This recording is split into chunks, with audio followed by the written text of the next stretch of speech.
in the deserts of Arabia, and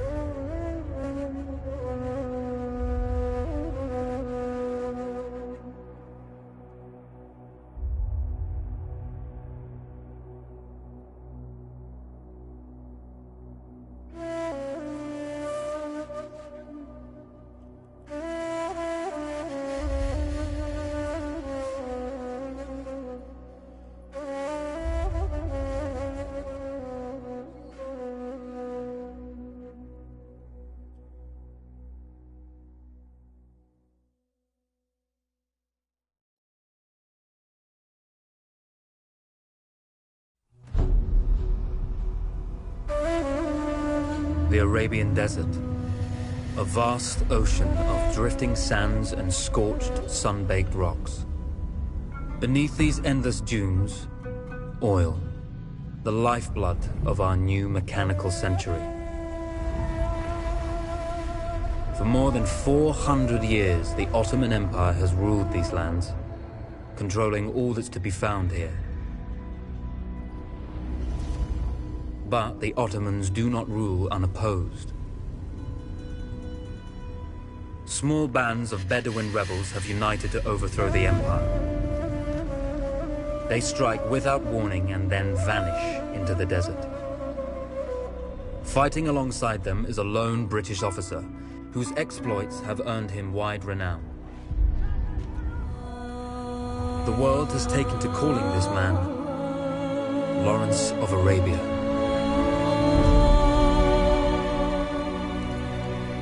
In the desert, you rely on good planning, but you also hope for a dash of luck. And luck was with us when we learned of a recently derailed Ottoman train carrying a most interesting piece of cargo. A small patrol had joined the Ottomans who survived the crash. Together, they guarded the wreckage and waited for reinforcements.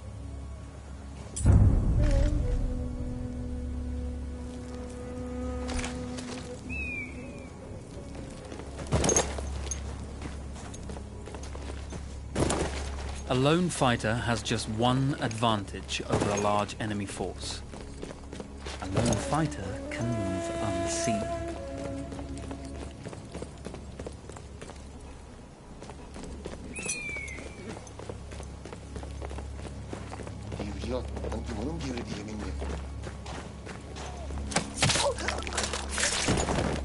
The tribesmen fought unconventionally, using weapons they knew well. Endurance, individual intelligence, and courage were their primary assets.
Push through those who would stop us from achieving this, no matter the cost.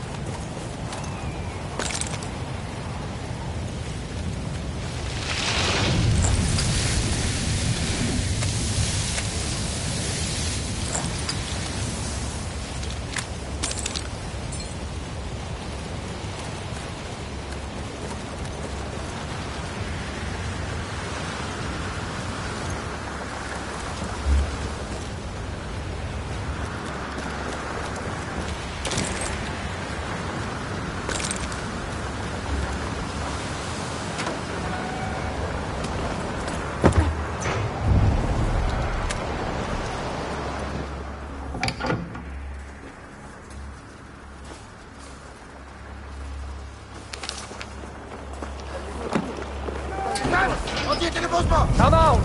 It's over!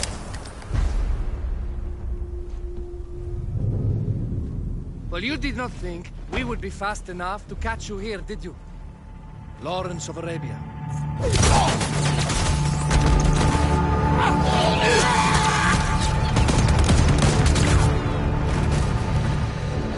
Actually, I was rather depending on it. Lawrence.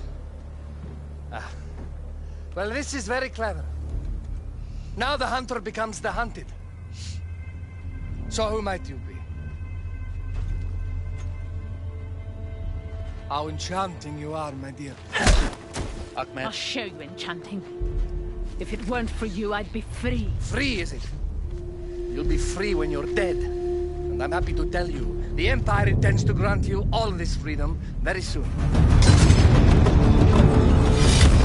Even now, an engine of destruction scours this desert, obliterating your allies, your families, your homes. Soon there will be nowhere to run. Nowhere to hide. Soon all that you know, and all that you love, will be ashes. You will all be free to die. Oh. Ah, you animal! Zara.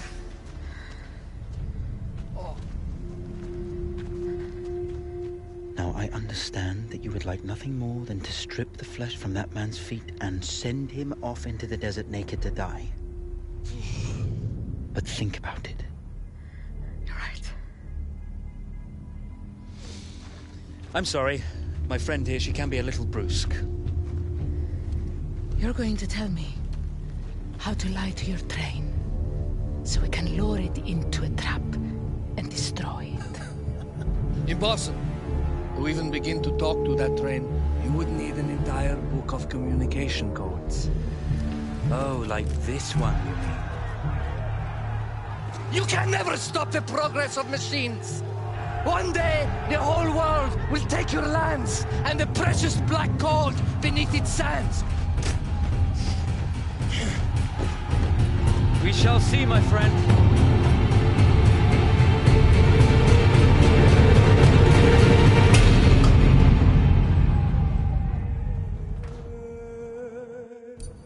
Of course, obtaining the codebook was not enough. To destroy this Iron Dragon, this Canavar, as the Ottomans had named it, we had to send it 3 encrypted messages telling it to stand down. There were Ottoman outposts scattered along the railroad tracks. The commanders there carried high-priority message capsules. We had to use those to send our orders. Infiltrating the village wouldn't be easy. A full detachment of Ottoman soldiers had occupied it. The Ottomans had chosen an isolated location for their desert outpost. It seemed lightly defended. It was also well stocked with arms and equipment. The ancient ruins were all that remained of a civilization now lost to time. The Ottoman Empire brought in the modern world with a host of armored vehicles and field guns. 3 commanders to eliminate, 3 personal message capsules to be stolen, and then sent with our false orders. How Zara tackled this dangerous and audacious mission was up to her. The Bedouin treasured their horses, and in return, those animals granted their riders unparalleled speed and mobility. Here!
İşin gücün kaygılanmak.